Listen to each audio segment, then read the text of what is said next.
1 month after millions of Texans baked in the post-hurricane heat for days, CenterPoint Energy's discussions with the governor are underscored by a sense of uneasiness. This is unacceptable and it will change. Experts pinpoint the problem as the brunt of hurricane season looms.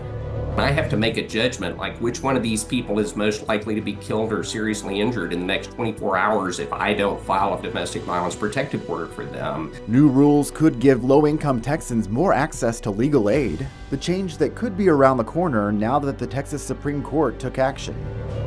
A new program launched in New Mexico is inviting healthcare workers to leave the Lone Star State, the money behind filling a need in our neighboring state, and the politics around the attempt. Produced from the Capitol in Austin and airing statewide, this is the award-winning State of Texas. Hello and thank you for joining us. I'm Josh Hinkle. Accountability over the shooting at Robb Elementary became big news this week. On Friday, the lawyer for former Uvalde CISD Police Chief Pete Arredondo talked about his charges from the mass shooting at Robb Elementary. He is facing 10 counts of abandoning and endangering a child. Prosecutors say Arredondo's decisions slowed the law enforcement response to stop the shooter. His lawyer claimed the chief's decisions prevented more deaths that day, and he calls the charges against him improper. The lack of the command post caused best guess decisions on inadequate information. That is not criminal. When a police officer makes their best possible decision based on the information they've got, it may or may not be right, but it's not criminal.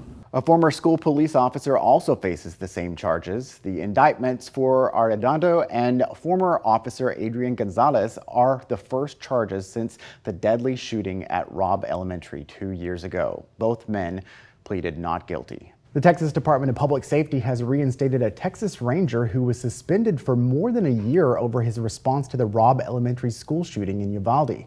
This after previous plans to fire him. You may remember 19 children and 2 teachers died, and nearly 400 officers took more than an hour to take down the gunman. Ranger Ryan Kendall was suspended in January 2023, accused of not doing his duty.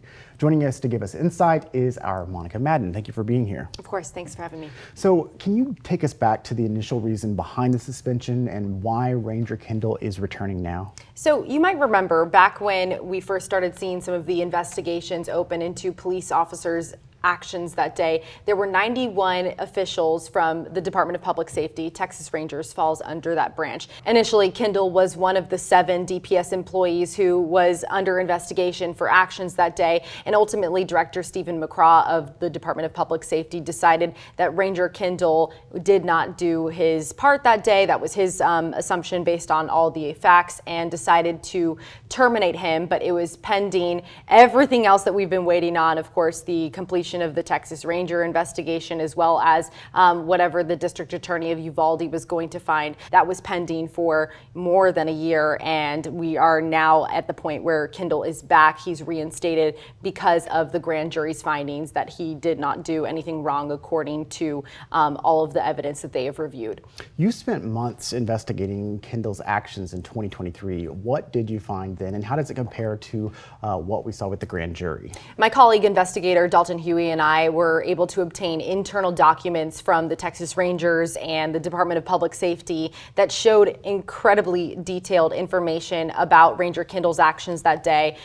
Things like call logs, who he spoke to, when he did what, and everything that we saw according to his officials, the head of the Texas Rangers and the assistant there, they both thought that Ranger Kendall followed protocol perfectly. McCraw disagreed with that. So that obviously was dragged out for a long period of time, but the grand jury's findings matched up with what the head of the Texas Rangers found, and it was that he followed the protocol that he was supposed to do that day.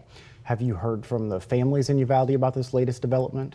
Yeah, Brett Cross, his son Uzziah, was one of the victims that day, and Brett took online to Twitter, or now known as X, just to express his frustration. He basically said that he was upset that this is one of the few people who was actually facing disciplinary action and was let go, saying, quote, Kendall was the only one who was, quote, disciplined, And I say that loosely because he was given a 2-year paid vacation as Kendall was suspended with pay.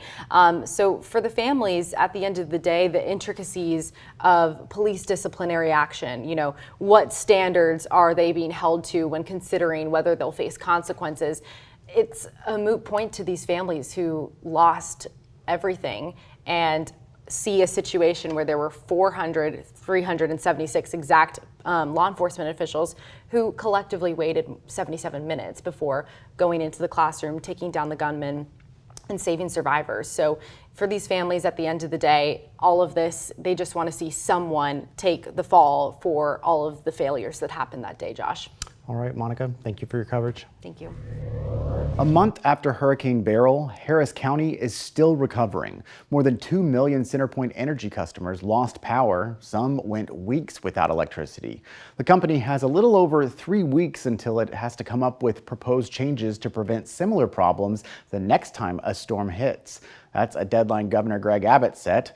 Ed Hers, an energy fellow at the University of Houston, says the problem is easy to pinpoint. This was a deliberate strategic decision by CenterPoint to cut back on the maintenance of the lines, to cut back on the removal of vegetation. And this was reported to the Public Utility Commission in CenterPoint's filings for the last 5 years. CenterPoint announced its new Greater Houston Resiliency Initiative on Monday. According to a press release from CenterPoint, the initiative reflects direct feedback from Governor Abbott and includes over 40 actions the energy company will take to meet Abbott's requirements on an accelerated timeline. This week, a federal appeals court heard arguments from attorneys in the long-standing lawsuit over foster care in Texas, including a request to remove the judge who has overseen the case for the last 13 years. KXAN's Avery Travis has been following this case and joins us now with more. Josh, this case has really been marked by some tense interactions at some points between U.S. District Judge Janice Jack and leaders of the state's child welfare agencies. Now, attorneys representing the state have asked the Fifth Circuit Court of Appeals to remove Judge Jack from the case. They argue that her, quote, passion and conviction have clouded her ability to be fair and impartial. Meanwhile, an attorney representing the foster children in this case argued in support of Judge Jack. He says that she wants nothing more than a safe system for these children and for the state to comply with her court-ordered reforms. Well, give us some background on those court-ordered reforms. What are they, and has the state made any progress on them? I want to take us back to 2015. That's when Judge Jack ruled that kids were actually leaving Texas foster care system more damaged than when they entered the state's care. At the time, she issued dozens of court-ordered reforms to try and improve the system.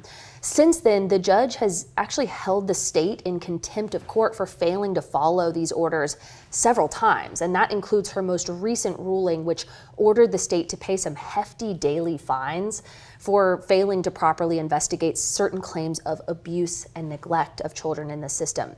Now, the state almost immediately pushed back, basically arguing that this order focused on a small group of investigations overseen by an agency called the Health and Human Services Commission. And they argued that it ignored some major progress by another agency, the Department of Family and Protective Services. Now, even the lawyers for the children in this case have recognized that the state has made progress, but they told the Fifth Circuit they believe one agency's progress shouldn't negate failures from another agency. Did the Fifth Circuit give any indication on what they might do now? Keep in mind, the appeals court actually already temporarily put a halt or a hold on those daily fines for the state. And during this most recent hearing, they really heavily questioned the attorney for the kids. Some of those questions focused on comments that the judge has made in past hearings. Also, for more context, after Judge Jack's original 2015 ruling, the Fifth Circuit upheld some parts of her ruling. They agreed with her, but they didn't agree with all of the reforms that she laid out. So there's some historical context there, but we'll of course update you as soon as we hear any decision or ruling from the Fifth Circuit on this particular hearing. All right, Avery, thank you very much. Closing the justice gap. There are not enough lawyers in Texas. That's why the state Supreme Court announced this week new preliminary rules to let some people provide legal services traditionally limited to licensed attorneys. Ryan Chandler tells us why it's needed. The phrase is justice for all, not for hire.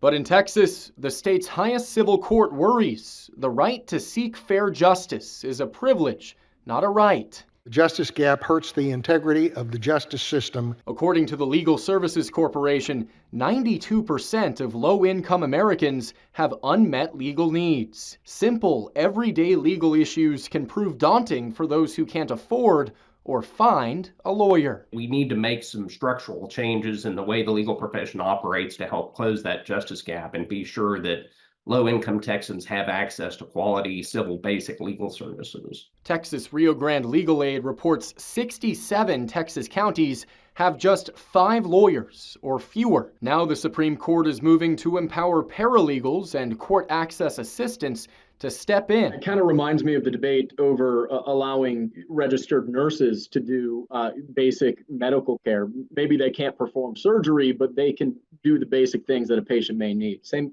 kind of idea there. Absolutely. And we've seen, great success in the medical profession, and we've taken note of that. And just like in medicine, some legal problems can be life and death.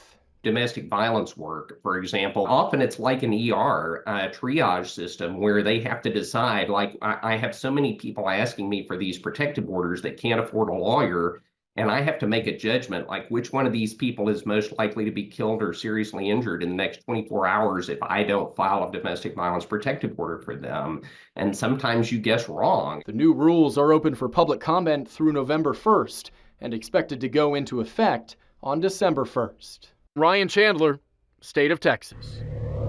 We're just super glad that our story is being used as sort of a catalyst to, how things should be, and that no one else would have to go through what we're going through. Preventing disaster. Newly released surveillance video shows how a fatal crash into an Austin emergency room unfolded.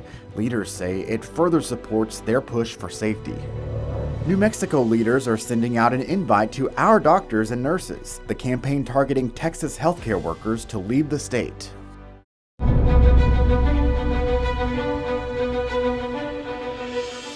Recruiting medical workers away from Texas. It's part of a program from New Mexico's governor to fill jobs in her state. Our Will Dupree took a look at how politics factored into her pitch and how Texas doctors are reacting. This weekend, a full-page ad appeared in 5 major Texas newspapers, including the Austin American-Statesman. New Mexico's governor, Michelle Lujan Grisham, paid to publish an open letter encouraging Texas medical professionals to relocate, given their state's tough restrictions on abortion. She wrote, "We're fiercely committed to protecting medical freedoms here, and we're taking steps to ensure that what happened in Texas never happens in New Mexico." We want to let those providers know that New Mexico provides a great place to practice healthcare, but also without those barriers to being able to practice healthcare as they best know how to do it. The pitch also includes 6 billboards New Mexico placed around Houston hospitals, directing people to a new website listing job openings from at least 120 medical providers. Texas Governor Greg Abbott's office slammed the effort. His press secretary wrote in a statement, Governor Lujan Grisham should focus on our state's rapidly declining population instead of political stunts. However, the president of the Travis County Medical Society called it a bold move some might consider. It would be great if we felt that we could practice medicine without interference. But ultimately, I think most people are committed to being in Texas. The president of the Texas Medical Association agreed. I am concerned about making sure we bring physicians and keeping them in Texas, because I'm not being selfish, but I know we need help just like every other state needs help. New Mexico state leaders told us they spent approximately $400,000 on this campaign. They're having it run for a month and then reevaluating its effectiveness. Will Dupree, State of Texas.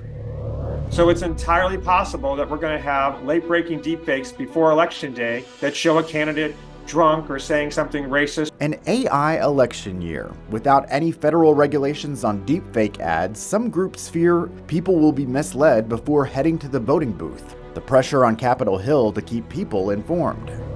Preventing disaster. The family injured after a car crashed into an Austin emergency room speaks for the first time since local leaders approved a new safety policy to make hospitals safer. A measure leaders say this newly released video proves is desperately needed.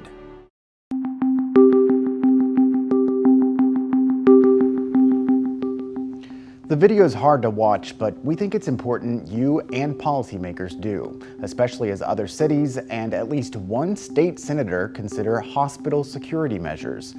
6 months after a drunk driver sped into an Austin hospital waiting room, newly obtained surveillance footage shows how it all unfolded. As investigator Matt Grant reports, those injured want you to see this video. Viewer discretion advised. Renewed questions over how something like this could happen. This silent surveillance video obtained from an open records request with Austin police in the now closed case. In the chaos, Levi Bernard climbs over the car, searching for his 1-year-old son, Sonny, who just went through the windshield. His wife, Nadia, and their other toddler seen screaming as staff rushed to help. We're still very grateful to just be alive. It looks like it felt. It was really extremely violent and scary. The driver, whose toxicology results show had a blood alcohol level 3 to 4 times the legal limit to drive, is seen speeding toward the hospital, accelerating from 15 to 47 miles per hour, according to police, never letting off the gas.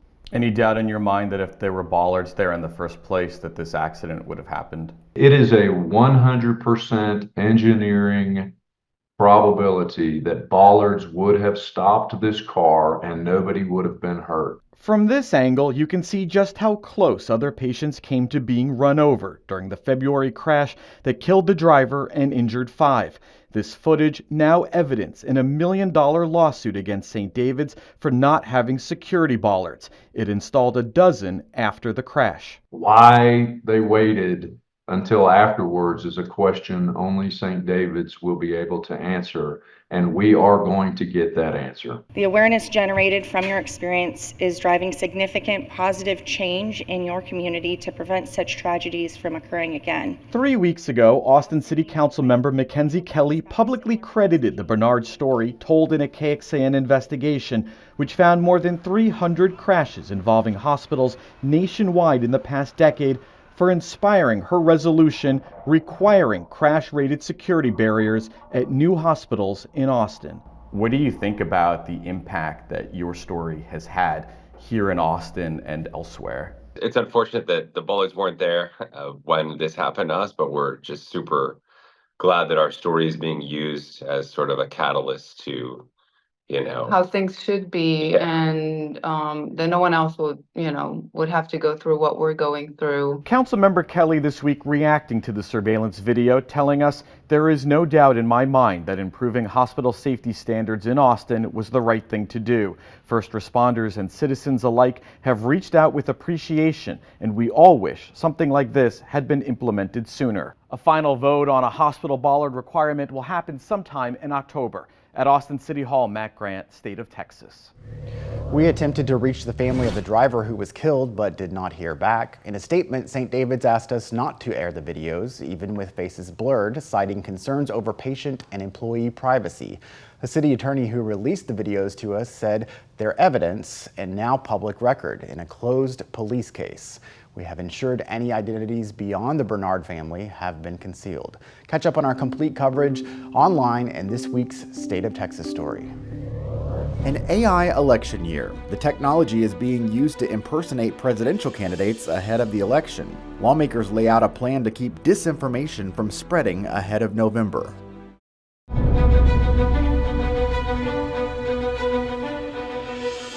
An AI election year. A parody Kamala Harris retweet from Elon Musk is reigniting a push to regulate deepfake technology before the November election. Deepfakes are AI-generated images, videos, or sounds designed to be identical to the real deal. Raquel Martin has the latest from Washington.